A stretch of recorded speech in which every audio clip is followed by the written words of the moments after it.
कांग्रेस नेता प्रियंका गांधी ने कहा कि हिमाचल प्रदेश में इस बार कांग्रेस की सरकार बनकर रहेगी। उन्होंने कांगड़ा के वीरों का विशेष जिक्र किया और वीरों और शहीदों का जिक्र करते हुए कहा कि वो स्वयं भी एक शहीद की बेटी हैं। जवाहरलाल नेहरू और इंदिरा गांधी के साथ हिमाचल प्रदेश के साथ संबंधों का जिक्र करते हुए भावनात्मक स्वर छेड़ा। हिमाचल प्रदेश को प्रदेश का दर्जा देने के लिए उन्होंने इंदिरा गांधी के प्रयास याद दिलाए। कांग्रेस नेता प्रियंका गांधी कांगड़ा जिला के नगरोटा बंगवा में सभा को संबोधित कर रही थी। उन्होंने कहा कि सरकार बदलने का समय आ गया है। अब ये आवश्यक है कि हिमाचल प्रदेश में कांग्रेस की सरकार बनाकर विकास को नई दिशा दी जाए।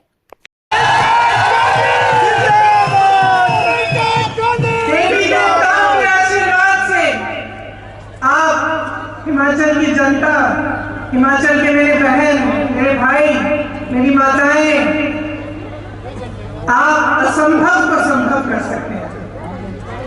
ये सिर्फ देवभूमि नहीं है, लेकिन ये वीर भूमि भी है। यहाँ इतनी माताएं बैठी हैं। मैं जानती हूँ कि अगर मैं आपसे पूछूं कि अपने बेटों को आप सरहद पर इस देश के लिए शहीद होने के लिए भेजेंगे तो सभी हाँ करेंगे। मैं जानती हूँ, क्योंकि मैं जानती हूँ कि कांगड़ा की इस भूमि ने इस देश को कितने शहीद दिए, कितने वीर दिए। आज भी सरहद पे इस देश की रखवाली करने वाले यहीं के पुत्र हैं। इस प्रदेश को किसने बनाया? आपने बनाया। ये प्रदेश किसका है? आपका है।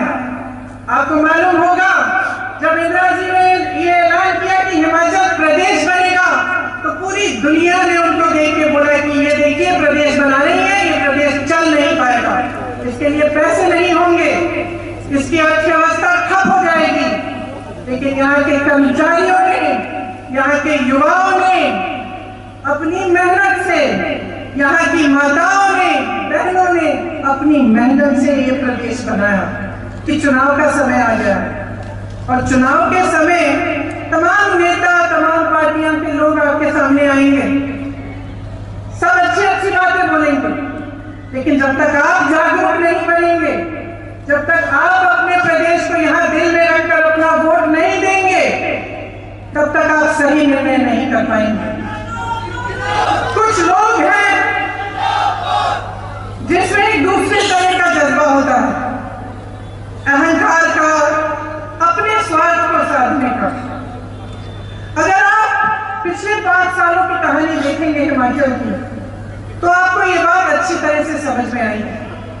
मैं इसलिए नहीं कह रही हूँ क्योंकि मैं विपक्ष में हूँ और मैं आलोचना करना चाहती हूँ। मैं इसलिए कह रही हूँ कि मैं चाहती हूँ कि मेरे बहन, मेरे भाई, आप अपने अनुभव से देखिए कि आपके प्रदेश में पिछले 5 सालों से क्या तरक्की हुई है कि नहीं। मैं आपसे पूछना चाहती हूँ, आपके जीवन में तरक्की हुई है कि नहीं? नहीं हुई है। यहाँ कितने नौजवान हैं? हाथ उठाइए। आप में से कितनों को रोजगार मिला है पिछले 5 सालों में? लेकिन भाजपा के राज में आपने देखा कि ये कहते हैं कि ये सब असंभव है, लेकिन घोटाले संभव है। पीपीई किट के घोटाले हुए, मैंने कहा पुलिस भर्ती में घोटाला हुआ, शिक्षक भर्ती में घोटाला हुआ, आजकल ड्रग्स भी बहुत फैले हुए हैं। तो आपके लिए कुछ नहीं हो सकता, लेकिन बड़े बड़े उद्योगपतियों के लिए सब कुछ हो सकता है। क्या ऐसी सरकार चाहते हैं आप?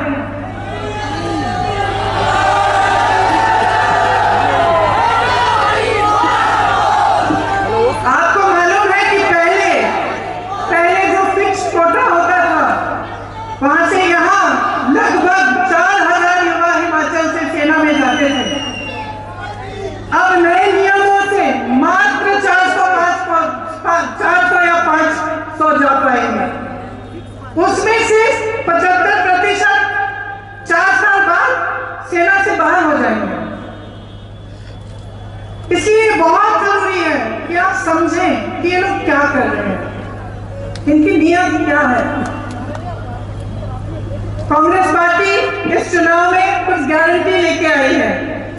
गारंटी क्यों? क्योंकि हम किसी आधार पर कह रहे हैं कि हम ये करना चाहते हैं, हमारी सरकारों ने करके दिखाया है। इसीलिए हम कहते हैं की जो पहली कैबिनेट की मीटिंग होगी, पहली बार जब मंत्रिमंडल बैठेगा, तभी उसमें से आपके ओपीएस का निर्णय होगा कि आपको पुराना पेंशन वापस मिलेगा। इसी तरह से उसी पहली मीटिंग में यह तय होगा कि हिमाचल के नौजवानों को 1 लाख रोजगार मिलेंगे। जो 63,000 पद खाली है उनको भरा जाएगा, उससे ज्यादा आपको 1 लाख तक मिलेंगी। और हम ये भी कह रहे हैं कि 5 सालों में हम 5 लाख रोजगार देने की पूरी कोशिश करेंगे। ये हमारी गारंटी है। आपके हक में हम सब कुछ करना चाहते हैं।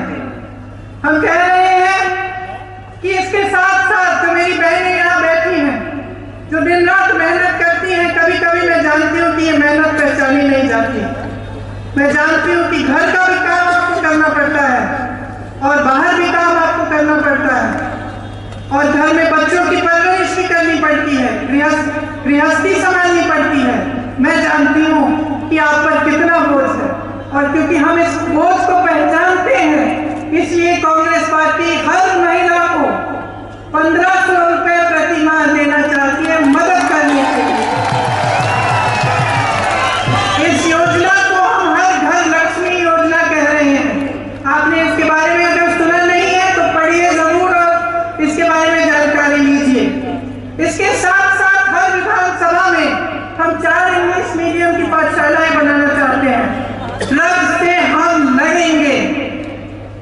जिस तरह से आज ड्रग्स नौजवानों के भविष्य को खा रहे हैं, उसके खिलाफ हम खड़े होंगे और हम लड़ेंगे।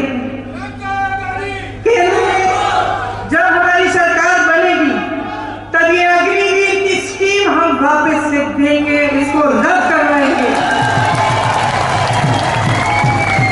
हिमाचल में एक्स आर्मी के लगभग 3,000 आरक्षित पद है, हम इन्हें बढ़ाएंगे। डायरेक्टर सैनिक वेलफेयर, डेप्यूटी डायरेक्टर सैनिक वेलफेयर के ऑफिस में जो पद खाली हैं, सभी भरे जाएंगे। हिमाचल के हर जिले में एक्स सर्विसमैन हेल्थ सेंटर, जिसमें कैंटीन, उसके साथ ECHS हेल्थ सुविधाएं होंगी और सैनिक वेलफेयर का दफ्तर होगा। ये सब हो सकता है। मैंने आपसे पहले भी कहा, यहाँ बघेल जी बैठे हैं, इस चीज का प्रमाण है कि जब कोई कुछ करना चाहता है तो वो करके दिखाता है। इन्होंने आपसे कहा कि जब इनकी सरकार बनी तो कांग्रेस ने वादा किया था कि सरकार में आते ही किसानों के कर्ज माफ होंगे। सरकार में आए 3 घंटों बाद निर्णय लिया कि किसानों के कर्ज माफ होने शुरू होंगे, और यही हुआ। आज सबसे कम बेरोजगारी छत्तीसगढ़ में है, जहां कांग्रेस की सरकार है। नीयत ठीक होती है तो बहुत काम हो सकता है। ये बात आपने यहाँ पे कांगड़ा में खुद देखी। यहाँ के विकास पुरुष जिनके पोस्टर लगे हुए हैं, GS बाली जी, उन्होंने करके दिखाया। यशवंत परमार जी ने करके दिखाया। श्री वीरभद्र सिंह ने सालों के लिए अपने जीवन भर ये करके दिखाया। आज हिमाचल के कोने कोने में जाते हैं तो उनके बारे में हम सुनते हैं, लोग उनका आदर करते हैं, उनका सम्मान करते हैं, क्योंकि उन्होंने आपके लिए मेहनत की, उन्होंने आपकी क्षमता, आपकी शक्ति पहचानी और उस शक्ति की कोई ऊर्जा बनाई जिसमें से उन्होंने इस प्रदेश का विकास किया। कांग्रेस ने हिमाचल में सेंट्रल यूनिवर्सिटी बनाई, IIT बनाई, वीरभद्र सिंह जी ने गांव-गांव में स्कूल बनाए, कांगड़ा को मान महत्व देने के लिए धर्मशाला में विधानसभा और सचिवालय बनाया। GS बाली जी ने नई नई योजनाएं